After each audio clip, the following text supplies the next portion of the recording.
pembelajaran bahasa Makassar.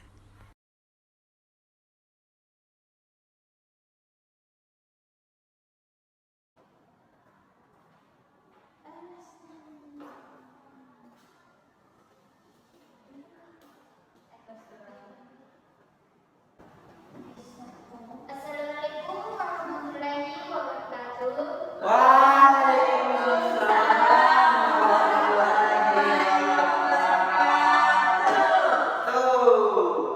Oke, baik anak-anak, apa kabar kalian? Alhamdulillah. Oke, Iya, kita alhamdulillah. langsung saja masuk di materi. Materi pertemuan kali ini itu yaitu keong. Baik, materi pada pertemuan kali ini yaitu materi kelong. Jadi, kelong itu adalah salah satu jenis sastra Makassar yang berbentuk puisi lama dan memiliki kemiripan dengan pantun dalam sastra Indonesia.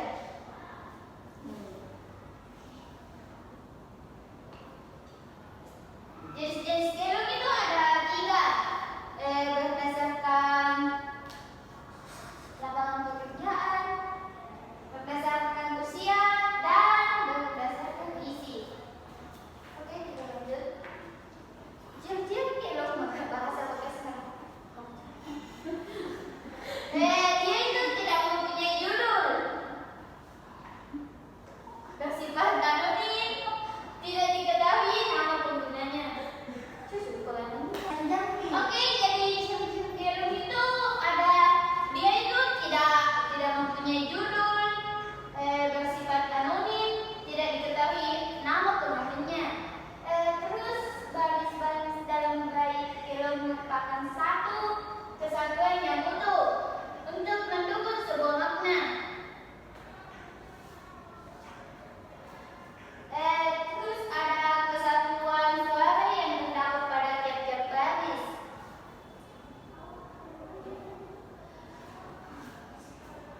Jumlah suku kata pada setiap baris berkoda 8858. Itu termasuk ciri-ciri dari kelong.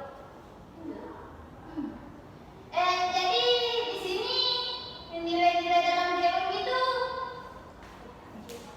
merupakan sesuatu yang dihargai atau dihormati, atau sesuatu yang tidak dicapai karena dianggap sebagai suatu yang berharga atau yang bernilai.